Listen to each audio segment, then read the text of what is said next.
ये कहानी मैनुअल नाम के लड़के की है, जिसे अपने माता पिता के तलाक की वजह से अपने एक रिश्तेदारों के साथ रहना पड़ता है। मैनुअल 3 महीने के लिए स्पेन के दूसरे शहर में अपने चाचा हुवान के घर रहने के लिए आया था, मगर उसे स्टेशन पर काफी टाइम इंतजार करना पड़ता है।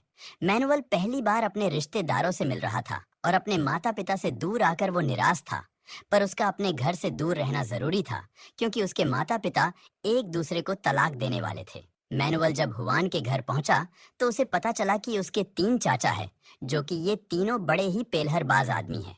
ये लोग एक ही बिल्डिंग में रहते हैं, मगर उसे 3 महीनों के लिए अलग अलग घरों में रहना होगा।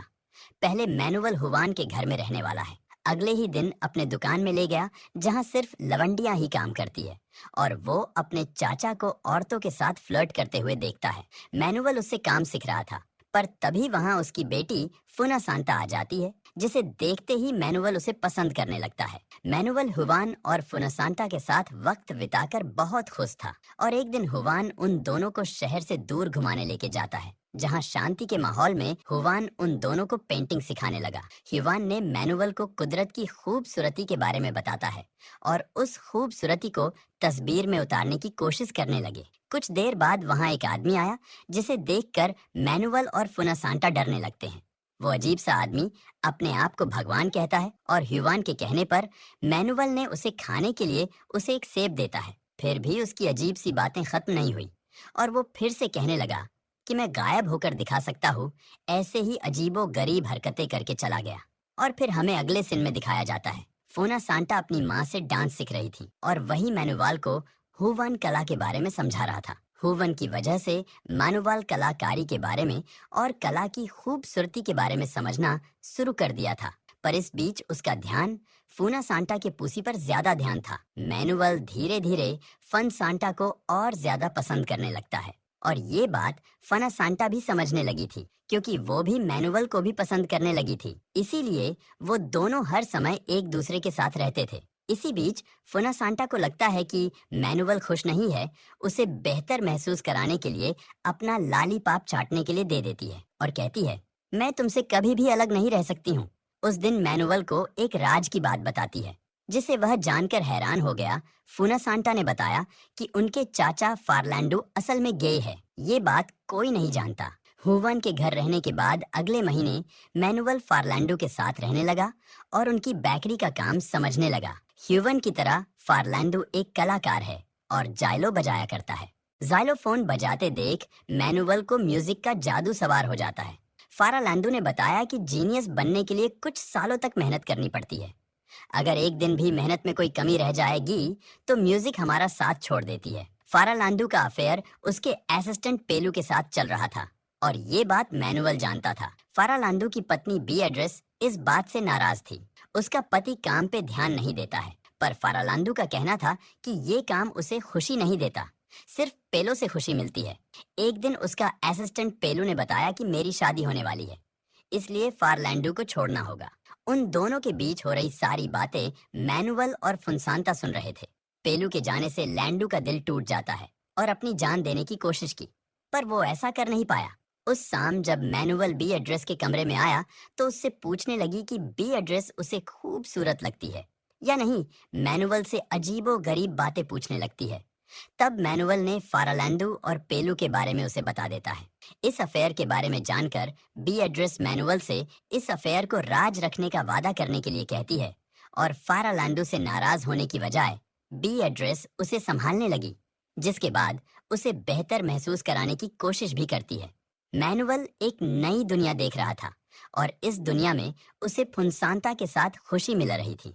उस दिन अचानक उन्हें 2 अनजान लोगों को छत पर आते देखा। तब फुनसांता ने बताया कि वो अमेलियो की बेटी लोली और उसका बॉयफ्रेंड है, जो गाजा लेकर वहां से भागा है।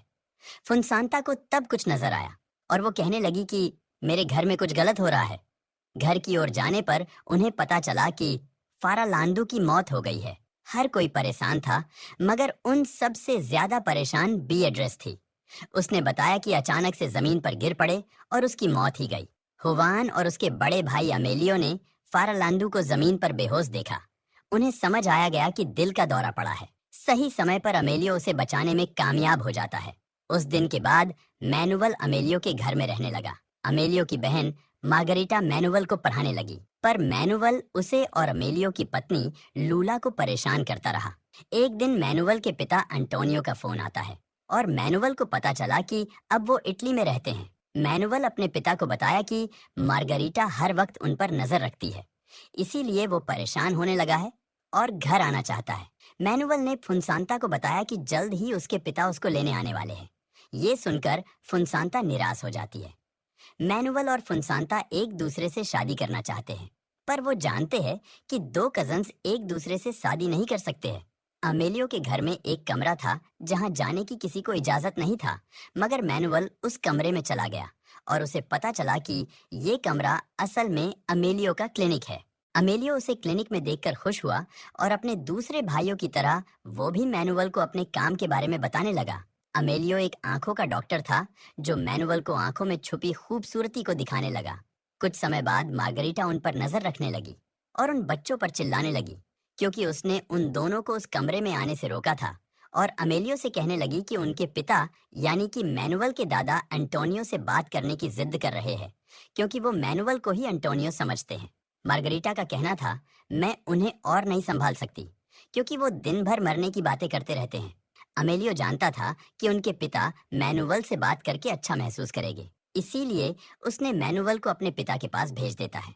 मैनुअल के दादा कहने लगे कि दुनिया खत्म होने वाली है और इसीलिए दुनिया खत्म होने से पहले दुनिया देख लेनी चाहिए। फुनसांता के अलावा किसी को भी मैनुअल के दादा की बातें समझ नहीं आती थी और फिर ये कहने लगे, घर में कई सारे राज्य है और वो सारे राज परिवार को शर्मिंदा करती है और वो अपन खुद का राज बताने वाले थे, पर इन्होंने बताते हुए अपनी बात बताना भूल जाते हैं।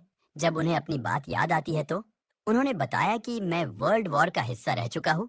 उस दौरान एक आदमी को बहुत बुरी तरह मारा था और उसे मारकर इसी घर के भीतर गाड़ दिया था। वो ये राज बताने के बाद ये कहने लगे कि उन्हें एक ऐसी जगह जाना है जहाँ वो सुकून की सांसें ले पाए।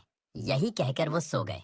कुछ देर बाद मैनुअल लॉडी आज समय बिताने लगा और वो ये सोचने लगा कि लोली खूबसूरत दिखने के लिए अपने चेहरे को पेंट क्यों कर रही है। जब मैनुअल उसे उसके बॉयफ्रेंड और गाजा के बारे में पूछा तो नाराज हो गई।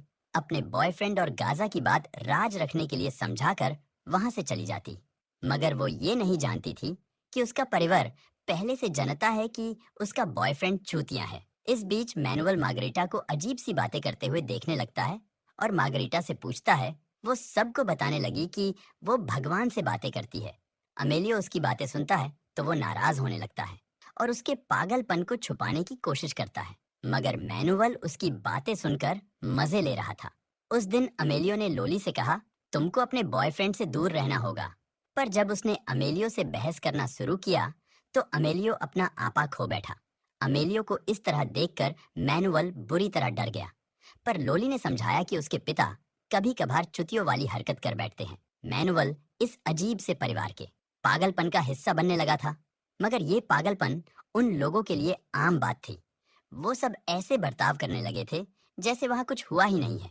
और अचानक अमेलियो के पिता उन्हें अकेलेपन के बारे में कविता सुनाने लगे। वो कविता उन्होंने मैनुअल के पिता अंटोनियो के लिए लिखी थी और कविता अमेलियो को अपने सामने देखकर उन्होंने बताया कि वो यहाँ उसके आने का इंतजार कर रहे थे। अल्जाइमर रोग की वजह से वो सब कुछ भूलने लगे और वो अपने घर का रास्ता भटक गए, इसलिए उस पार्क में आकर बैठ गए। फुनसांता ने कहा वो जानती थी कि उसके दादा पेड़ पक्षियों से प्यार करते हैं, इसीलिए वो समझ गई थी कि वो इसी जगह उन्हें मिल जाएंगे। उस वक्त मैनुअल के दादा ने कहा वो समुंदर देखना चाहते हैं क्योंकि वो सुकून की सांस वही ले पाएंगे, और मौत की बातें फिर से करने लगे। मगर अमेलियो ने कहा जब तक मैं जिंदा हूँ मैं अपने पिता को मारने नहीं दूंगा। अमेलियो ने वादा किया उन्हें समुंदर के पास ले जाएगा और ये सुनकर वो बहुत खुश हुए। घर जाते हुए अमेलियो के पिता एक और कहानी सुनाने लगे और ये कहानी सुनते सुनते ये सब लोग घर पहुंच गए और उस दोपहर उनकी समुंदर देखने की ख्वाहिश पूरी हुई और मैनुअल अपने पूरे परिवार के साथ बीच पर गया और पहली बार परिवार वाले बहुत खुश थे और उन सबको देखकर फुनसांता के दादा को सुकून मिल गया। सालों की सुकून की सांसें लेने की ख्वाहिश पूरी हुई और आखिरी ख्वाहिश पूरी होते ही उसी बीच पर मैनुअल के दादा की मौत हो गई। उस पूरे परिवार की तरह मैनुअल भी दादा की मौत की वजह से दुखी था, पर उस वक्त अंतिम संस्कार पर मैनुअल के माता पिता भी आ गए थे और तब मैनुअल को एहसास हुआ उसके माता पिता के अनेक बाद उसका और फुनसांता का रिश्ता हमेशा के लिए खत्म होने वाला है। वो आखिरी दिन था जब उन दोनों ने एक दूसरे को देखा, क्योंकि अंतिम संस्कार के बाद मैनुअल अपने माता पिता के साथ अपने घर लौट गया और मूवी यहीं पर समाप्त हो जाती है।